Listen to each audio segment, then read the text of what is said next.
I've been getting a version of this for a very long time, more than the last 4 years. Dan still doesn't get, this is someone writing in here on YouTube, Dan still doesn't get that they were the first to go super political and lost half of his fans. I gave it like 6 months because I love the sports part, but when it was constantly politics down your throat, it quit being fun. And you felt like you were being lectured too. Wait, where'd you get that?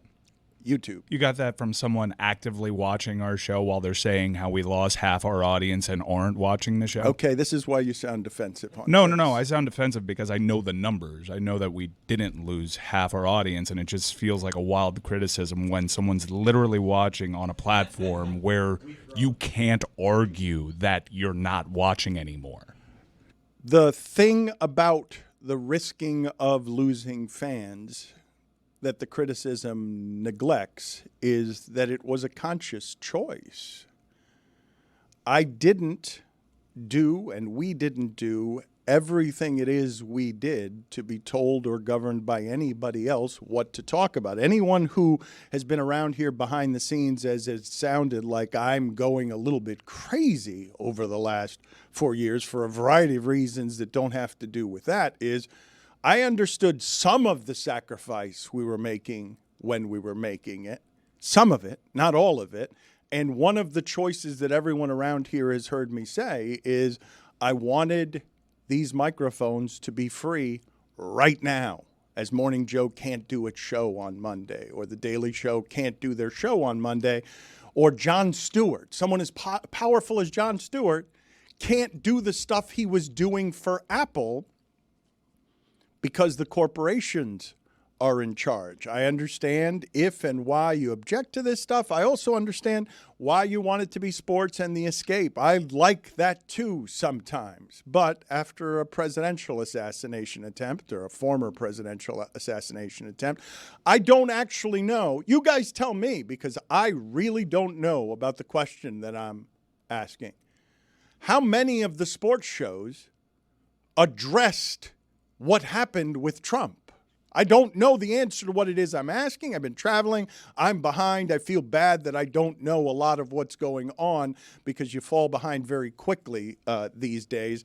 But I just don't want to sit out the next 4 or 5 months, no matter how it is that they end up going, because I can't talk about stuff. It's the choice we made. The choice we made had something to do with Chris Cody, but what started to fray everything before Chris Cody was the limitations on speech because of a corporate policy that now results in all the walls falling down. So Dana White is endorsing Donald Trump for 5 minutes on McAfee. I didn't really pay attention to the sports media landscape outside of what was aggregated, and I saw what Dana White had to say there. And also, I'm existing on a show in which a couple minutes before I went into probably my most what could be considered political segment in several months. I said over the weekend, I wondered aloud if I should just stop doing this altogether. And I think that that's superhuman to wonder if we should be doing this, especially now when, gotta be real, vibes are real bad for at least the side that I'm pulling for, which is not even a candidate, really. I'm constantly telling my phone to stop texting me because I'm a registered Republican still.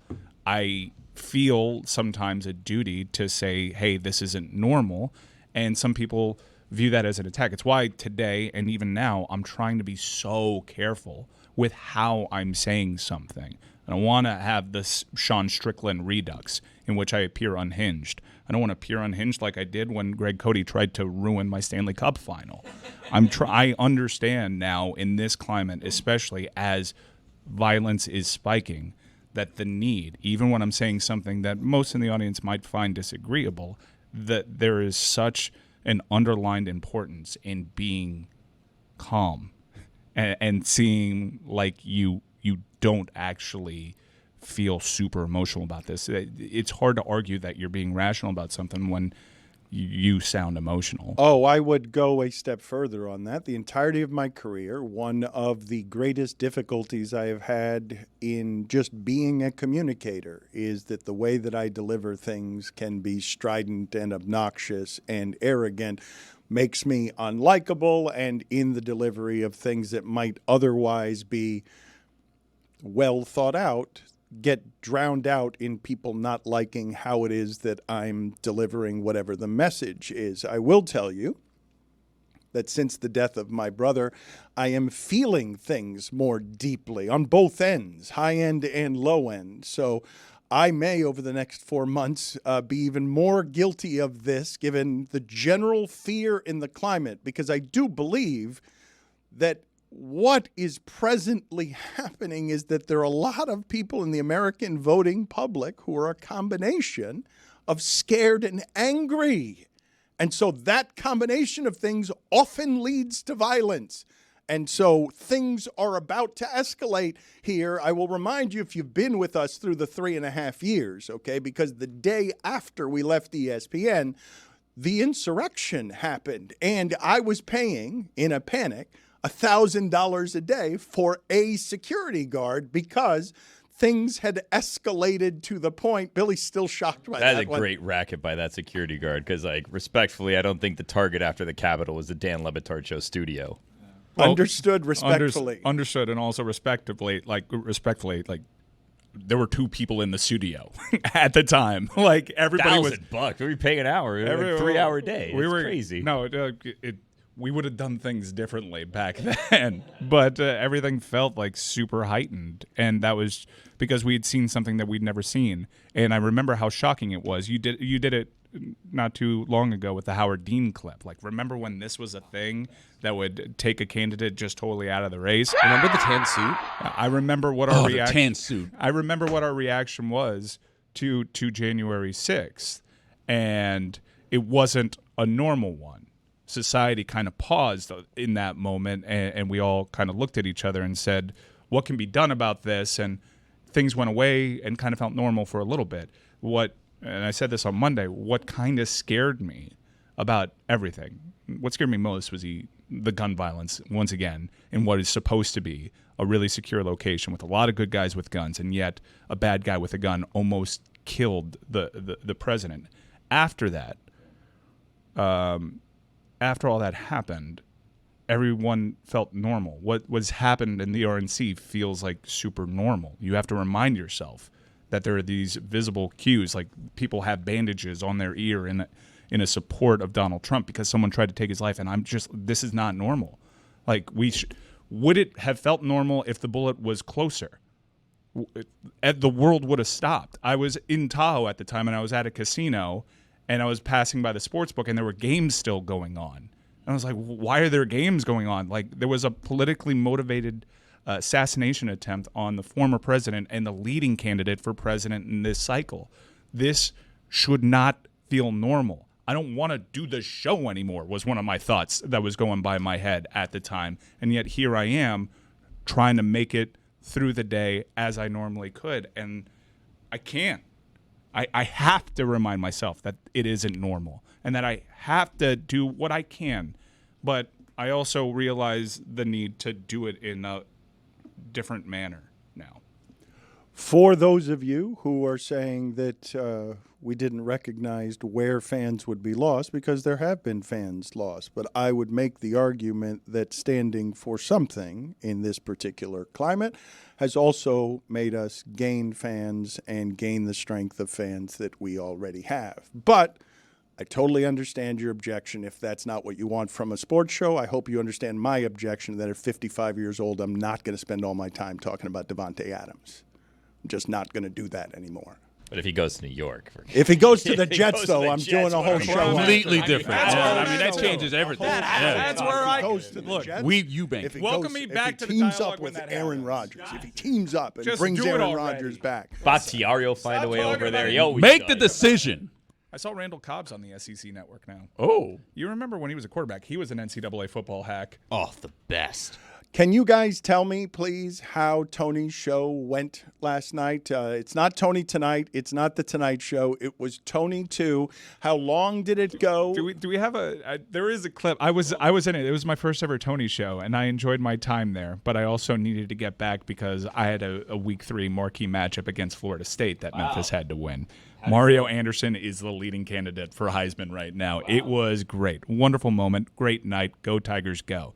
But I really enjoyed my time on the show, and the thing that I enjoyed most was the thing that was like, okay, this is a corporate partner responsibility. We have to do this best ball draft, and I was more excited to play the video games. And then everything after the best ball draft paled by comparison. I really liked that way. I opted out of fantasy football last season, and I just played DFS and whatnot.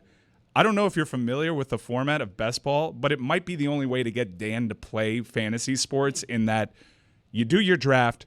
That's the last time you have to worry about your team at all. You don't have to start guys. You don't have to bench guys. You don't have to worry about it. Your team after that draft is your team forever. You don't have to worry about, oh, this guy's a boomer bust. I don't want to have that week-to-week decision. No, it'll just take the best points from your team, and that's your team that you rock with the entire year. I am now only doing fantasy that way. What is the clip that we have from last night that you want us to play? So there's a lot of guys. What's so great about the Tony shows is a lot of our family over here, this extended universe of characters that does so much, and it's not said enough, all the stuff that they do on this show to help make it good. It's an opportunity for them to become characters within our universe. So you're in many respects, you're being introduced to some of these people, but also in many respects, they are also getting an opportunity to see how hard this thing actually is. Talking into a microphone, getting buy-in, having to worry about multiple things at one time while the content has to keep moving. So we have an example of someone trying to keep the content moving and the machine not really responding in kind. Yeah, and I think if you zoom in, he's actually wearing the same glasses in the picture. I was about to take You like that, Mally? It's not that sneaky at this point. I like that. The guy was in the NFC Championship game. Really good player. Just Good pick. How do the Packers do it? Taylor? They get lucky. Famous Jet fan? What happened there? What? Nothing. You have nothing to say? I've nothing on the Packers. Ethan just threw a dead fish to the group. How did the Packers do it? How do they do it? I mean, what kind of audio editor for this show would have to be a big enough egomaniac to weasel their way onto the air without the audience wanting it? What is happening there?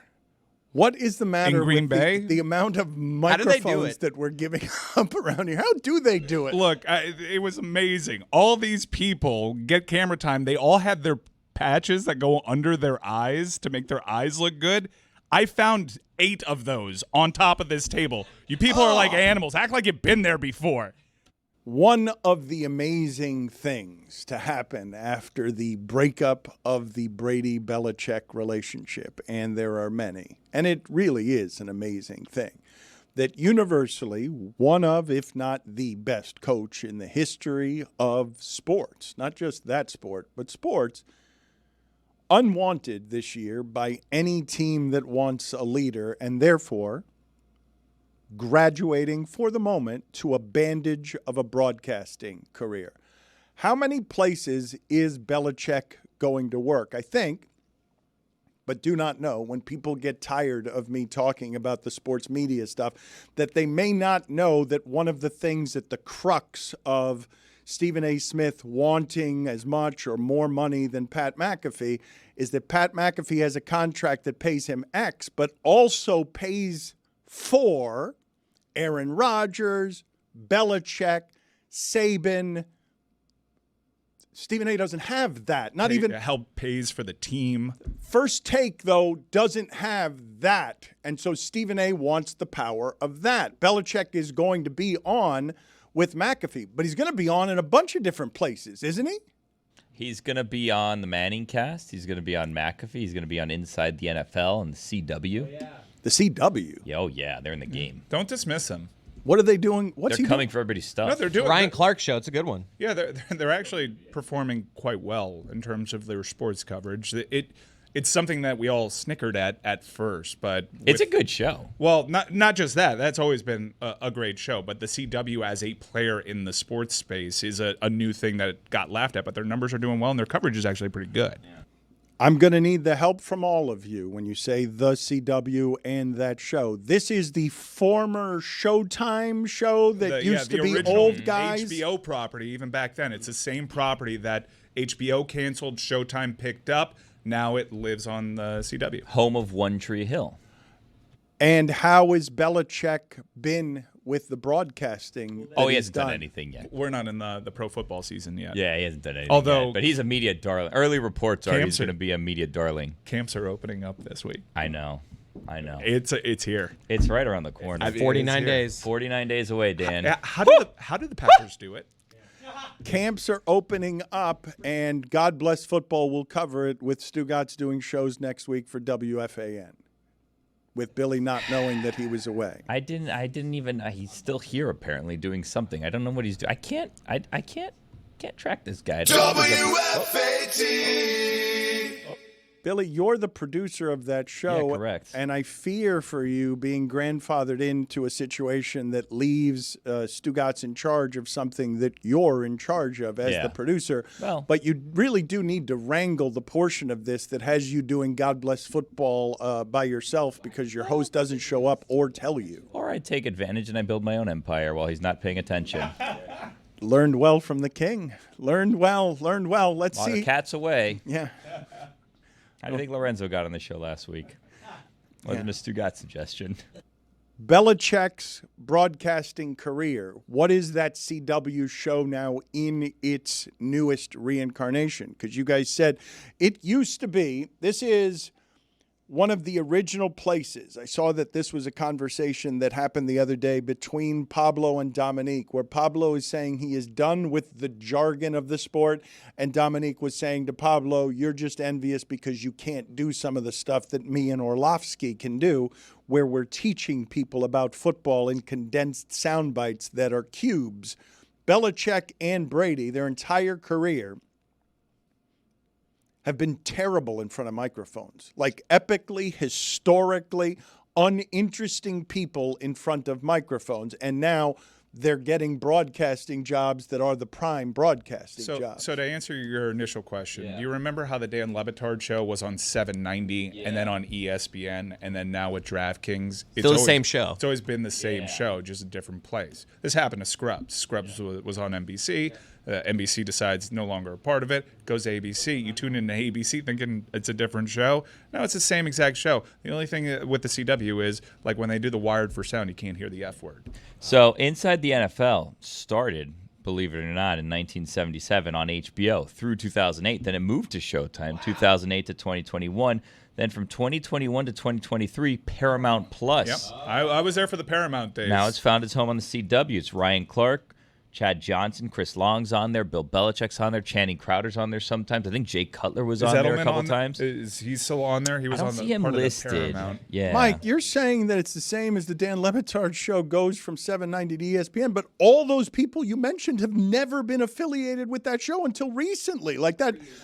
Bring up Lynn Dawson. Yeah, okay. But Dan, like when it was on HBO, sometimes there'd be new cast members. Like you cycle through. Yeah, you cycle. The show's been around for a very long time. Sometimes the show. Yeah, but sometimes you make an investment like, okay, we signed Ray Lewis. He's going to be amazing. We signed Jerry Rice. He's going to be great at this. Yeah. And then we signed a 2-year deal. I wish it was a 1-year deal because they're not that good at this. Let's get the new name. Who's a new name? Julian Edelman? Let's do that same thing. All right, maybe we have a different fit for it. Think like F-Boy Island used to be on Max. Then it went to the CW.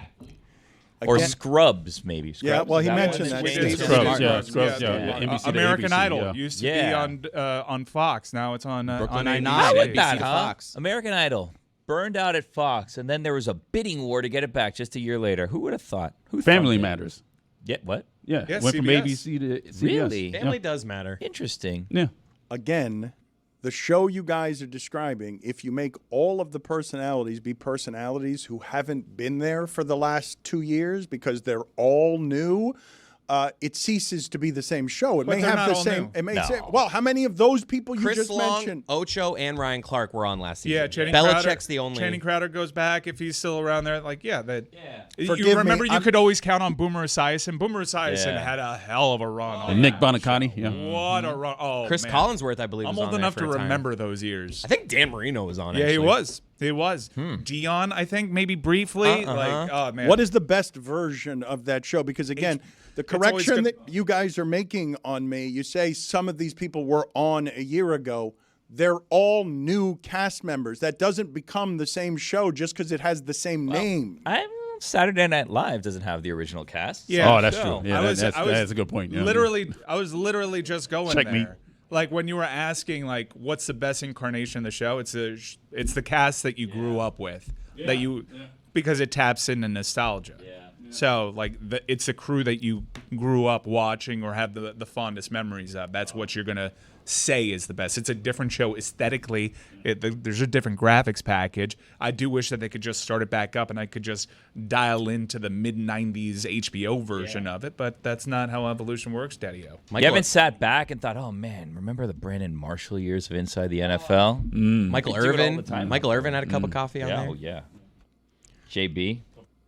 I want to see if I can find the sparks between Mike and Billy on what just happened with Lionel Messi, because I know that Billy and Greg Cody have been opposite Mike Ryan for a while. Yeah, you were mocking the other day the fact that he got injured grotesquely No, I would not mock that. with his ankle during Copa, which means he doesn't appreciate his Miami and MLS allegiances as much as he likes, because he's out there playing for his country in a game that really matters as opposed to his MLS obligations. Well, Mike and I think, found common ground. We were talking about this just this morning, and it seems as though Messi has finally got his head on straight, and he's focusing on the big cup in the MLS. Yeah, Billy's been pretty consistent that the only competition that matters is not any of these invented side trophies that you would attribute a value to. It's when he Googles Inter Miami and he Googles standings,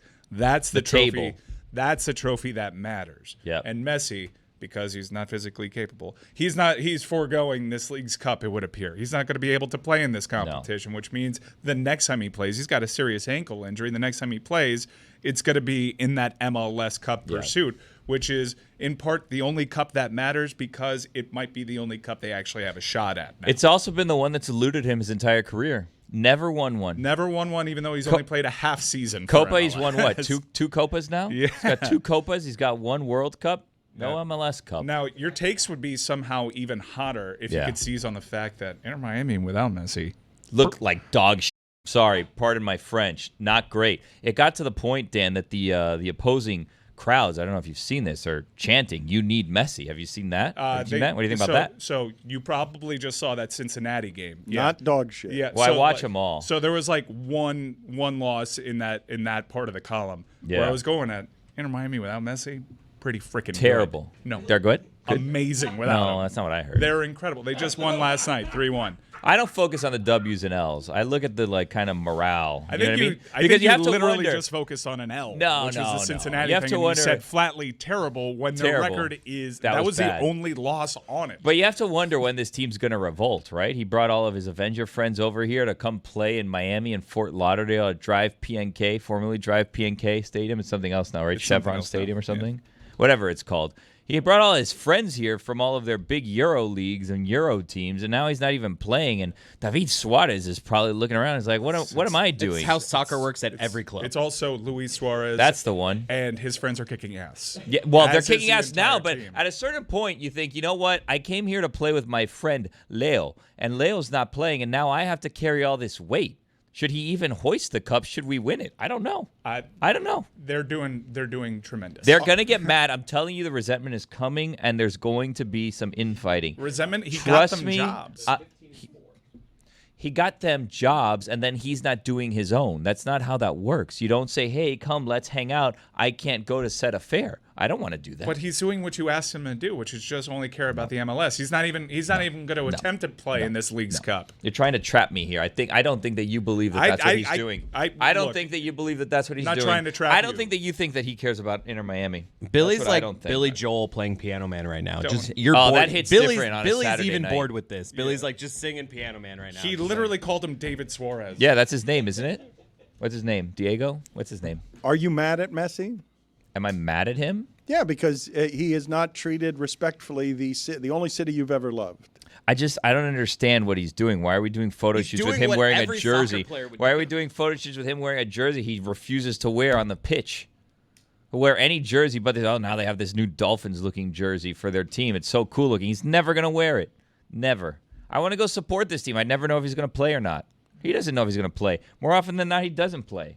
I just respect the city, man. We embrace you when no one else wanted you. Everybody would have wanted him. No, it was us in Qatar. Everybody would have wanted him. It's what he wanted. He is our senior Knicks correspondent. He's the commissioner of fandom. He's here on Official Comedy Business, though. I just saw his special last night. It's great. He is a maximum professional. You've Changed is the name of it, Amazon Prime Video. He's also currently on tour, sammorril.com for show and ticket info. And I believe him to be the architect of the single best bit going on in comedy right now, which is he appears on morning television shows all over the land, and appears to clearly not want to be there.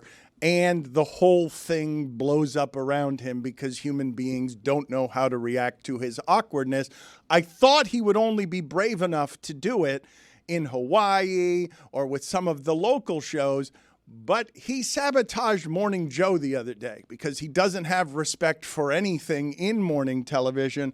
So, Sam, take me through what it is that you're doing there, how much you're enjoying it, and how mad these people are getting at you because you're not respecting what they do for a living. Well, that one was weird because I had a publicist there with me who was like, "Do not burn Morning Joe to the ground, dude. This is a big show. Don't do it." And I was like, "Well, I think it'd be rude to treat Morning Joe any differently than one of these local Hawaii shows, but I go in there and he clearly hasn't seen the special, but I guess some booker there did and liked it. So the booker or producer, whatever, is feeding him questions from me.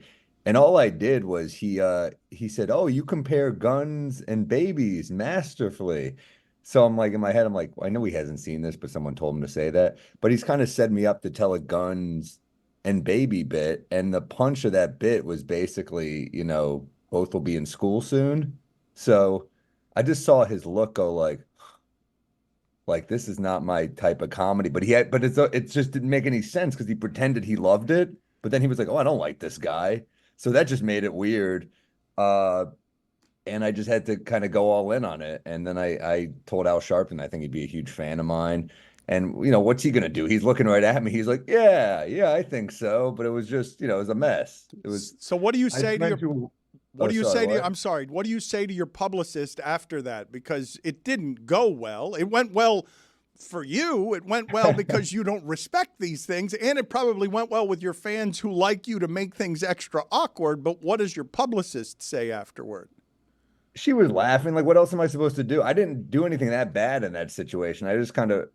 I just told a joke from my special that I thought he was teeing me up for, so she wasn't really upset. I mean, yeah, sometimes those shows, those MSNBC shows, are kind of humorless. So, or they'll like set you up for jokes and then just kind of like. I remember I went on Ari Melber once, and he just would kind of set me up for jokes and then just stare at me and be like, and you're like. Yeah, well, what do you want me to do with this? I'm just, there's just this type of elitism where they're just like, all right, dance, clown, and then you do dance for them because it's it's TV, and they're just like, nah. Take me through though the idea of it, because it's made me laugh every time I've seen you do it, and you're not being disrespectful. You're just sort of being yourself in environments that are kind of fraudulent. That's the main thing, right? Like these morning TV shows are not. That's why I think people like them because they're like no one talks like this anymore. Like you worked in broadcasting forever, Dan. You never spoke like this. You just speak like yourself. So when you're watching a TV show and a guy's like, "So tell me what you've done with it's like, well, that doesn't look like a real person. So it's already kind of funny to just speak like I speak, you know?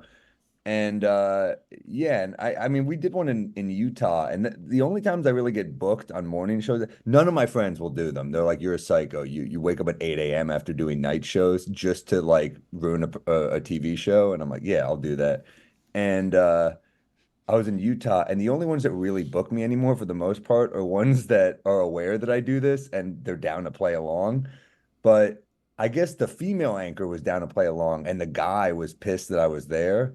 So I'm in the green room with my friend Gary Veter, and we're just hanging. I made him come with me. I was like, I can't do these alone anymore because, it's like a bank robbery. You need a car waiting for you afterwards because it's awkward. It's awkward to just it's what I love about it. You're purposely descending into how uncomfortable can I make this for everyone, including myself, while everyone's watching. Exactly. And this one, it's on YouTube, I think.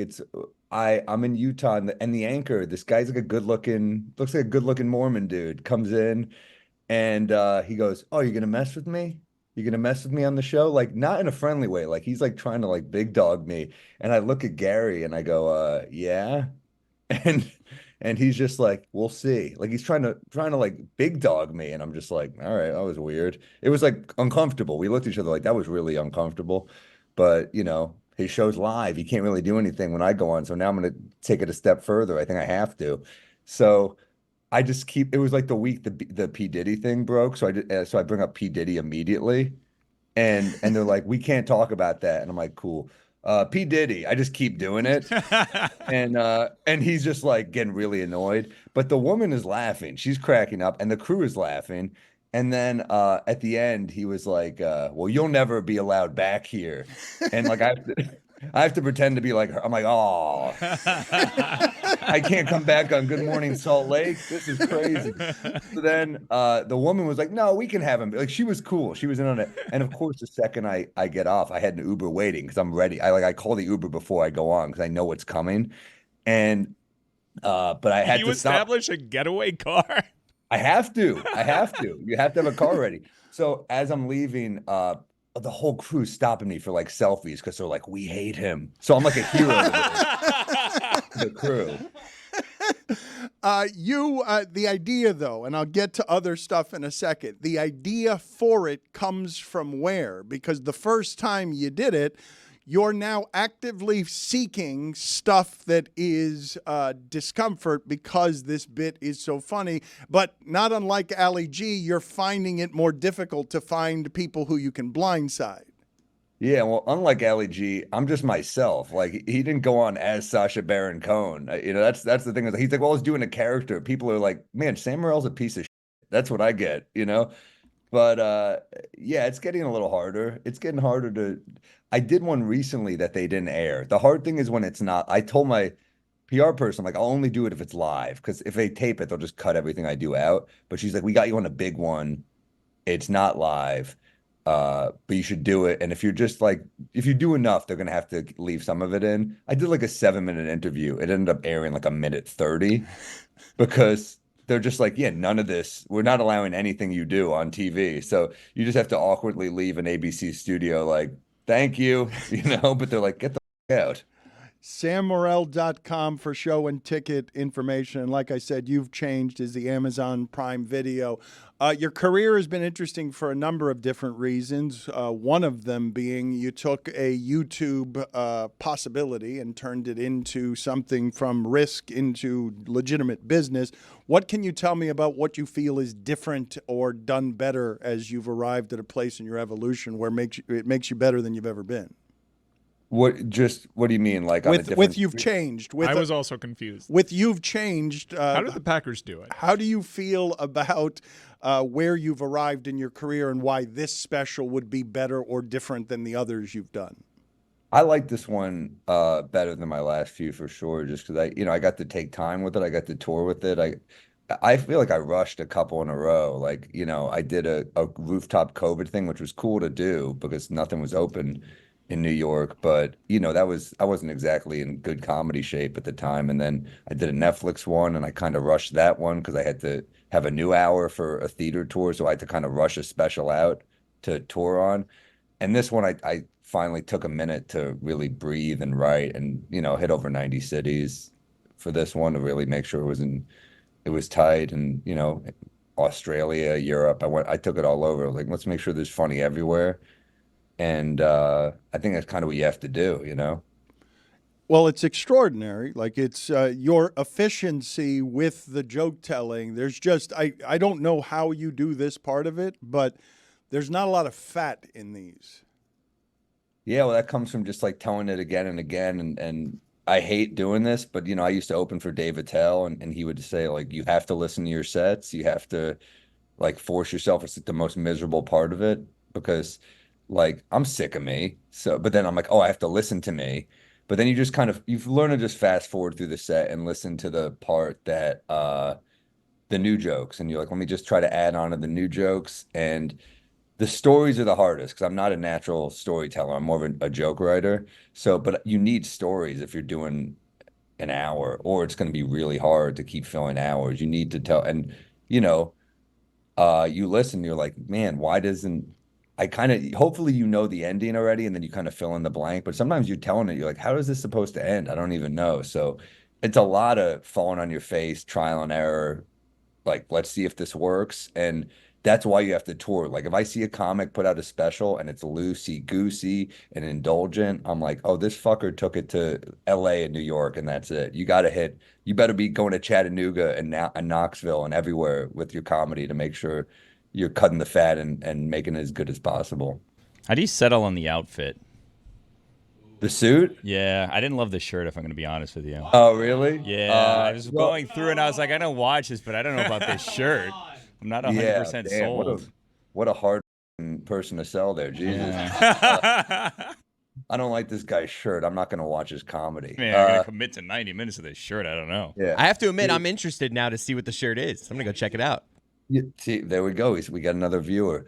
Man, I didn't realize that the LeBatard show was going to be so fashion forward here. But well, look at him. Look at everyone in this room criticizing a shirt that I didn't give a second thought to. Like, what's wrong with the shirt? Everybody. Guess who did approve it? Tan France from Queer Eye, who picked the outfit out for me. Pick up that name. Oh, come on. I just dropped his name. Come on. Yeah. Here's what happened. Here's what happened with the outfit. Nate Bargatze's a comic that I've known forever, and he's a dude that he did an Amazon special, so I kind of hit him up before, just asking advice and trying to pick his brain.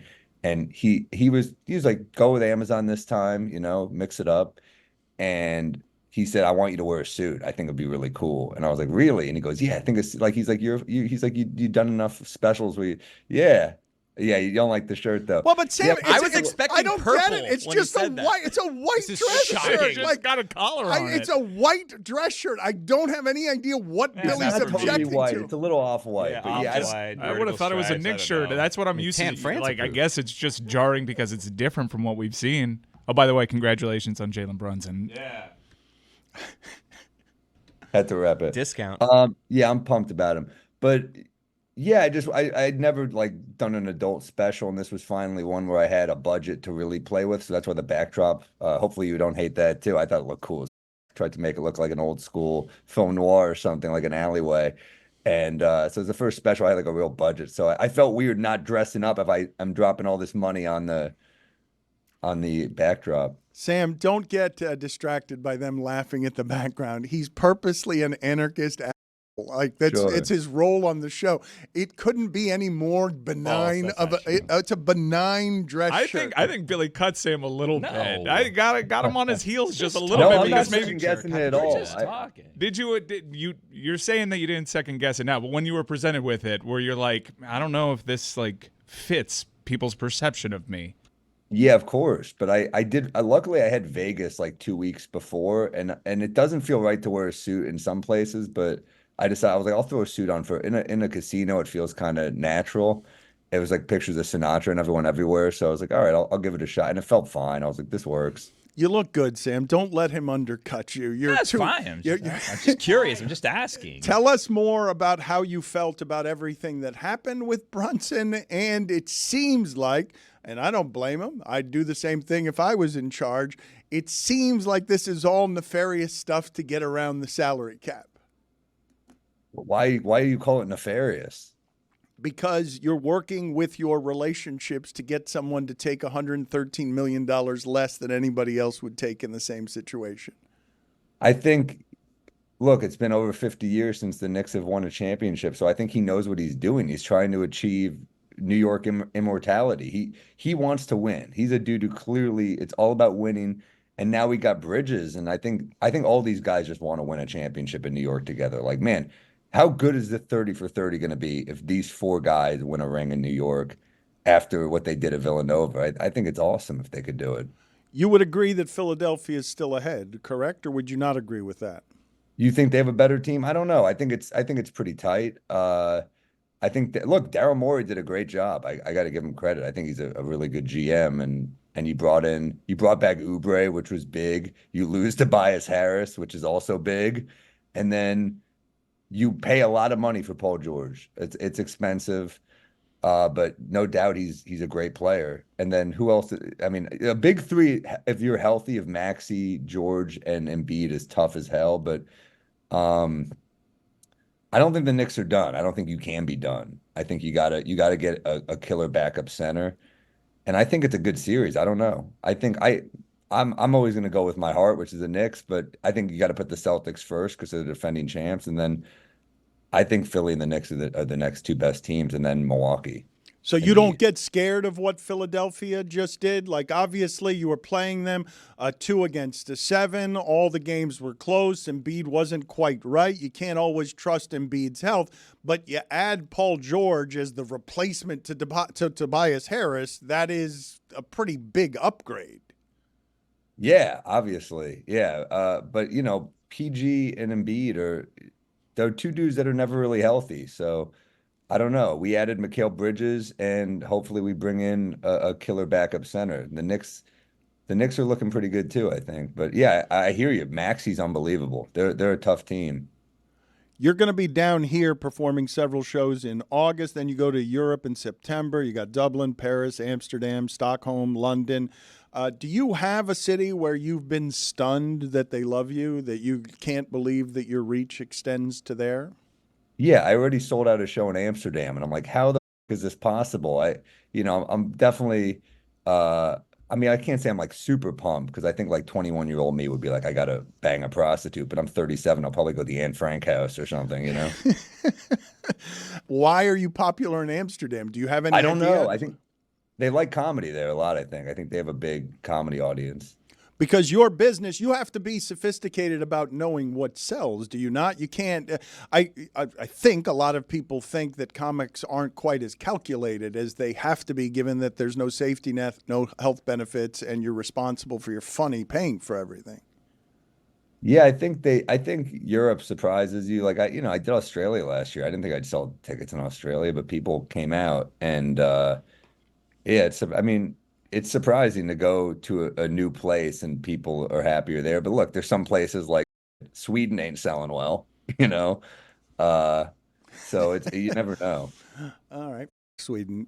You've Changed is the name of the special Amazon Prime Video. Again, he's a master of his craft. It's great to have him as our senior Knicks correspondent. Thank you, Sam. Good seeing you again. Thanks, dude. He was less enthusiastic about the Knicks in his energy level that I wanted to be, and I think it's because Billy took him out. I think Billy. It's a nice shirt. I know, It's a nice shirt. Looks really good. Man can't ask a question. I just don't understand why. It's just. It's a curiosity of mine. You wonder about joke construction. I wonder about fashion choices because these specials are going to be out there forever. How do you choose what to wear? But when you said that, I'm like, man, this must be like a bright color, a polyester I'm disco like, shirt. I am so interested. And then blue Billy's and like, orange. here it is, and it's just like just a little off-white basic suit that I've ever vertical seen. stripes. I don't know. I mean, but look at videos of how he normally dresses. It's not like that. I'm just curious. I'm sorry that this piqued my curiosity. Sorry I offended Sam Morril. that? Wow. The spread. Nope. No. That's right. It's time for Thursday Thunder. Oh, you can't say that's right when he gets the wrong bit. Yeah, That's he's wrong. Actually. That's wrong. And it's brought to you by DraftKings. Stay tuned because you'll hear more about what DraftKings has to offer throughout the show. DraftKings, the crown is yours. Juju cooked it up. Jeremy, what do we got? We've got an incredible pick because I don't know if you guys know this, and not everyone does, but the WNBA All-Star game this year is the WNBA All-Stars against Team USA. And that's going to be a really awesome matchup. Yeah, Team USA minus 238. That's who we're choosing here. We're taking Team USA over the All-Stars. A giant favorite. Giant favorite. They'll be the first part. Baseball's back on Friday. Juju's from Atlanta. The Atlanta Braves hosting the St. Louis Cardinals. We're taking the Braves minus 175. Giant favorite. And finally, Muhammad Usman fighting against Thomas Peterson. We're taking Usman minus 130. How did those do while I was away? Did we win any of the Thursday Yes, just tell 'em Thunders? yes, guys. Yes, everything. Sure, yeah. Crushed I it. think, yeah. Every single bet that we told people to take, Yeah. it won. I took Team Chevy to win the NASCAR street race. They won. Oh. Did NASCAR did better ratings than Wimbledon? Look, I'd never thought I was ever an influencer, but NASCAR's pulling some dubs ever since I decided to come along to the fray. So we can't rule out. We can't rule it out. We can't rule it out. Yeah, no, it dwarfed the size of the Wimbledon men's final. Now, maybe some of that could have been because it wasn't a great final and that it was just 3 sets and it didn't last super long, but that's Djokovic, that's Alcaraz. This is the tricky triangle in Pocono. This is really encouraging for NASCAR, especially as they're heading into new deals. They have Amazon and whatnot. I'm telling you, this might be the first time in national history where a sport used to be referred to as the fastest growing sport in America and totally blew that opportunity. And then maybe 15 to 20 years later can once again be referred to as the fastest growing sport in America. Can I reach out to you as an ally here and a fellow seam head? Yesterday, no. Gearhead. No, seam head. This is where I'm going. Baseball. Baseball? Baseball, yeah. Yeah. Seam head. Go M's. Yesterday, I was telling everyone how great Justin Steele is and how she'd hammer the steel. And no one wanted to buy. And you were there in person. I was there. You It's watched it. complete Hammer the game. steel. They call us the Masons. Big Justin Steele fans because we hammer the steel. That dude works quick. Big fan. Yeah. Big fan of how fast he I'm works. telling you, hammer Also- the steel tomorrow. Also, I don't know if anyone's ever said this. Wrigley, great park. One of the I don't few. think anyone's ever No one's ever said that. One of the few places I've ever been where I got goosebumps walking into the place. But I think that's a What? very You got controversial. goosies. Yeah. I got. Wow. I went. It was my first time. I had like tickets to Wrigley for a Marlins game when I was more into baseball. It was during my honeymoon, and the game got rained out. Len Casper hooked it up via Boog, and now Boog, who I just casually ran into on the streets in Chicago when someone was just shouting across the way. He had already hooked me up with tickets, but I actually got to meet up with him just like by happenstance. It was wonderful. He hooked up my family with tickets to go see the Cubs, and I wanted Juliet to really experience it and understand that there was something here. But how do I explain the history of this place to a 4-year-old? We watched Rookie of the Year the day before, and so she identified it with the movie. It was amazing. I'm sure she sat through that. It was no, she loved it. She loves The Sandlot too. Like she's gotten into like baseball movies. Mighty Ducks, not so much. Mighty Ducks 2, not so much. But it was incredible. Did you know about it? They got bars around everywhere. Yeah. Ivy. I mean, there were a lot of passionate fans, and they got a beautiful brand new DraftKings sportsbook that's adjacent to it, which is an amazing place to watch a game. They're doing something right up there. I owe the audience an apology. Masons work with stone. Blacksmiths work with steel. So if you hammer the steel like me and Mike, you're a blacksmith. A good correction. Yeah. I remember Bobby Bowden one time said that he didn't want to retire because there was only one big event after retirement, which was death. And he also said of nostalgia, he said nostalgia is not so great when you're talking about what it used to be in the dentist chair many years ago, back in my day. So I get the goosebumps walking into Wrigley Field because I know the history, which becomes less romantically nostalgic when you're using a urinal from 1918. Oh, they got a trough there. No thanks, pal. Still? All right, No we just got a thanks. post game now. Not going Dan, to you can get out of here for this. Yeah, So like, I tried to go to the bathroom in Wrigley, and thankfully they had like the trough there. I'm like, oh god, it was the first thing that I saw. But right next to it, they had urinals. I'm like, who is the psychopath that is just deciding to go in the trough? Wait, is this the first ever like trough that's here just for nostalgia's sake? Like, yeah, we upgraded, but so many people want to come here and just take a piss in this trough. We can't bring ourselves to totally eliminate this. Were people using it? Yeah, there was a I think lot of I people. used it. I tell people you used it. Yeah, I could tell. These Like, people, what do you think? People are going to take a mental picture of your wiener and talk about there it? was Who actually, cares? I actually did like a weird like social study in that I saw the people using the trough and the people using the urinal. There was quite the age discrepancy. Really? That's what I would imagine. Trough users, they either came up in that game or also ceased giving Fs.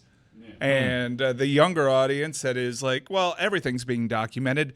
My phone's listening to me. They're taking photos left and right.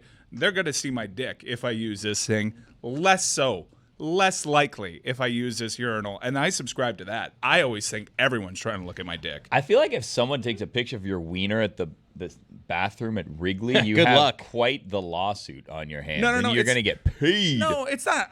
You should be asking people to take pictures of your wiener so you get sued. Man, I never know where the cameras are. I doubt they're in there, but you should buy a Whizzinator to pee there just so you get the experience. Dick. Yeah. Well, and part then of you it get is the like, experience of the trough, and then also you don't have, expose yourself. Look, guys, we've all been there. We have peripheral vision, right? So you saddle up, and some people are a little bit more confident. Like, you're stacking yourself up subconsciously, whether you want to or not, and that from what I caught, I feel like I'm doing okay. Or sometimes, like, from what I caught, not in this venue. Yeah. What are they feeding the people over here in Washington, D.C.? Nobody boxes out like I do in a bathroom, though. You're never seeing my weenie. Never going to be able to see it. I'm going to be first of all, I'm going to go to one of the corners, and obviously you can't see it from there because I'm going a little right. Even if I'm in the middle, though, I am one with that urinal. I am getting up in that thing. There's no contact. That's yucky. I'm not touching it at all. Middle spot, never. If you came in, you'd think I am having sex with this urinal because I am in it. I am in that. I actually had the experience where the middle one came open, and there was a line for the corner ones. I'm like, you can go ahead.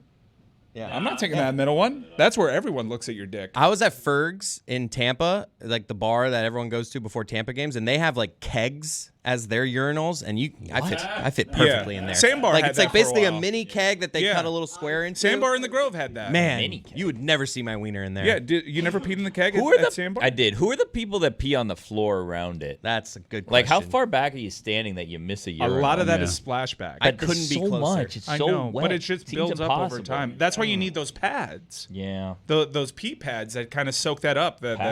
Yeah. That they do a pretty damn good job with that. How do the Packers do it? I don't know, and I also don't know. We haven't found a single good batting stance in today's base. I tweeted out hours ago. Ohtani. Send me Ohtani, but like even Ohtani, like that's pretty standard. The names, like Juan Soto has kind of a fun stance. It's not even his stance. I'm telling you, our standard for that, like those stances in the '90s we wouldn't even think of them. Like, you think it's hurting the game? I do, like because there are connection points. Like, oh, this guy's what's this guy's story? Right, like it's really bad. Like I've been waiting for just one tweet where someone's going to send me a picture of a stance where I'm like, oh, okay, there's one. There's not a single interesting stance in this entire league. Wow. Efficiency, ruining everything. Yeah. Is that it? Consultants. Wait, is that what 100%. Wait, you can be more efficient if you have just a generic stance? Yeah, because you're trying to get in your swing to be able to create like the proper backspin on the ball. You're going from point A to point B. Well, stances are a big farce because everyone's every batter ends at the same spot. Like right before like they swing, their hands are back, their foot is down. Like right, and so they're eliminating movement. It's about timing, though. Galarraga might have his stance wide open, but when the pitch comes, he's planting and he looks normal. You got to be ready with 8 seconds left. Also, that's true. Yeah, no time for shenanigans. I saw Gary Sheffield golfing over the weekend, and I was so disappointed that on the first tee, Does he have any waggle with his swing? No, I would have assumed like I was there for him, A-Rod, and Albert Pujols. They were in the first group on day one. They do these. Our friend Nick does these crazy great intros for it. And I would have thought that he would have given the people what they wanted, which is, go up to the tee box and give a little bat waggle. You're on the senior circuit, pal. You give the people what they want. No. Did you see Roger Clemens on 17? He just started pitching. Yeah, I saw that. Oh, boy. Like He walked Pujols. He was afraid. To that was Pujols, such a great little jocular moment. Who was the other? Oh no, it was Barkley. He actually threw pitches to, and then when Pujols came up, he's like, nope, 4. It was all a setup just to intentionally walk Pujols. Good fun. That's such a fun place. Good clean fun. That's 17th hole. Yeah. What a time. It is. How do the Packers do? I don't no clue.